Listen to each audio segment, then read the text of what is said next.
اگلا سوال ہے، ہمارے امام مسجد صاحب کہتے ہیں کہ موبائل فون پر قرآن پڑھنے سے ثواب نہیں ملے گا کیونکہ یہ قرآن نہیں ہے، موبائل ہے. ان کو کیسے سمجھائیں؟ میرے بھائی ان کو انجینئرنگ کر کے سمجھائیں. آپ یہ دیکھ لیں ہمارے امام مسجدوں کا لیول. وہ کہہ رہے ہیں آپ جو موبائل میں قرآن پڑھ رہے ہیں نا، وہ قرآن تو آپ نے ہاتھ میں نہیں پکڑا ہوا، وہ موبائل پکڑا ہوا ہے. آپ دیکھیں کہ یہ لوگ تعلیمی اعتبار سے کتنا پیچھے رہ گئے ہمارے علماء. ٹھیک ہے نا جی.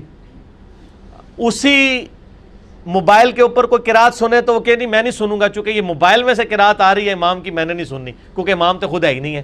اے پکی دو انہوں نے نال لال. ٹھیک ہے نا جی. ٹھیک ہے جی.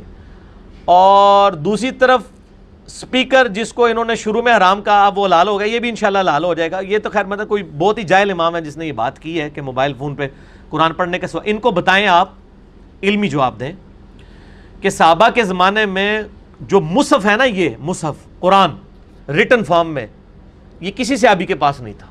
یہ چند ایک نسخے تھے جو آپ علیہ السلام نے لکھوائے تھے. سینکڑوں میں بھی نہیں تھے، درجنوں میں بھی نہیں تھے، 1 درجن سے کم نسخے تھے. تو صحابہ کرام قرآن پڑھا کرتے تھے زبانی. تو زبانی قرآن پڑھنے والوں کو اگر ثواب مل رہا ہے تو موبائل پہ پڑھنے والے کو کیوں نہیں ملے گا؟ وہ تو 2 کام کر رہا ہے کہ زبانی بھی پڑھ رہا ہے اور حروف بھی دیکھ رہا ہے.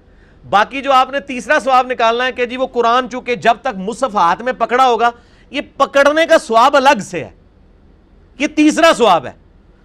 اس کو پکڑ کے رکھیں، یہ ایک ثواب ہے. اس کے الفاظ کو دیکھیں، یہ دوسرا ثواب ہے، اور پڑھنا تیسرا ہے.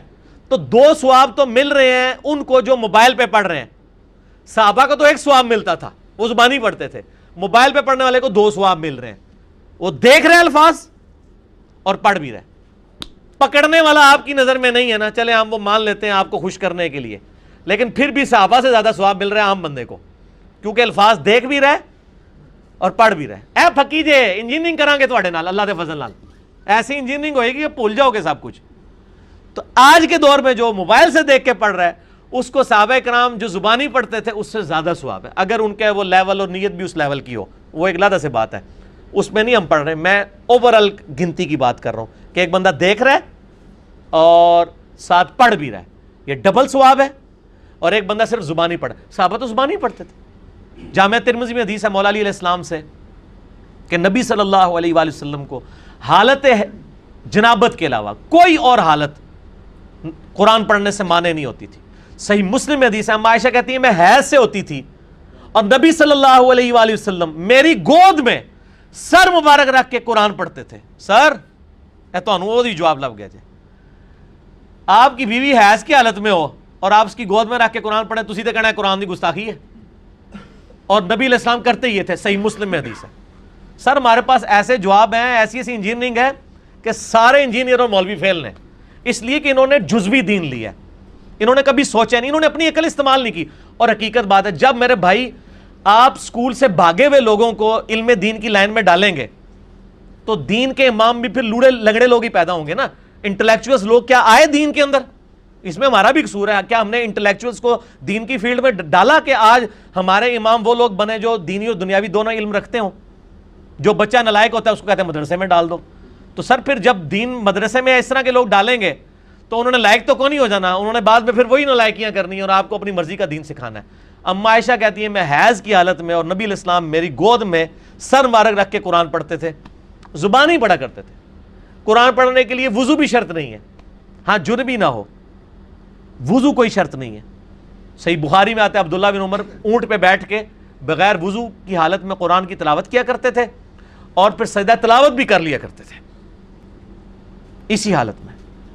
تو یہ بالکل ان کا موقف جو ہے وہ اس حوالے سے باطل ہے کہ جی ثواب نہیں ملے گا. ثواب ملے گا انشاءاللہ. یہ تو بیسیکلی سازش ہے نا قرآن سے دور کرنے کی، کیونکہ موبائل کی وجہ سے ان کا ایک بڑا مسئلہ خراب ہو گیا نا. انہوں نے ایک جعلی مسئلہ بنایا تھا کہ قرآن کو آپ بغیر وضو کے ہاتھ نہیں لگا سکتے، وہ فیل ہو گیا ان کا. موبائل کو آپ کر سکتے ہیں، موبائل کو ایون آپ چھو بھی رہے ہیں تو اوپر سکرین ہے. ان کا مسئلہ ہی ختم ہو گیا. انہوں نے تو مصیبت ہی پانا، جو مصیبت ختم ہو گئی تو اسی ہر ٹائم انجن کر کے دیکھو گے. وہ چاہتے ہی نہیں کہ تسی بار بار قرآن دیکھو.